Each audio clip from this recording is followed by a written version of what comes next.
ঝিনাইদহে কার্যক্রম নিষিদ্ধ জেলা আওয়ামী লীগের কার্যালয়ে আবারও ভাঙচুর ও আগুন দিয়েছে বৈষম্য বিরোধী ছাত্র আন্দোলন ঝিনাইদহ জেলা শাখার নেতৃবৃন্দ।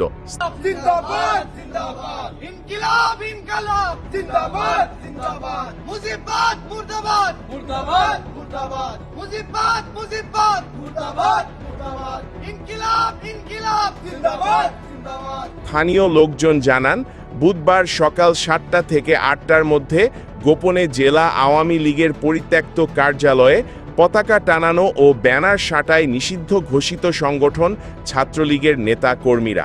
এই ঘটনায় উত্তপ্ত হয়ে উঠেছে ঝিনাইদহের রাজনীতি। পরিত্যক্ত আওয়ামী লীগ কার্যালয়ে ব্যানার সরানো ও আগুনের পর বৈষম্য বিরোধী ছাত্র আন্দোলনের জেলা কমিটির আহ্বায়ক সাইদুর রহমান ক্ষোভ প্রকাশ করে বলেন, বর্তমান সরকারের কাছে এটি প্রত্যাশিত নয়। এখনও বিচার কাজ শেষ হয়নি, আবার সাংগঠনিকভাবে নিষিদ্ধের বিষয় রয়েছে।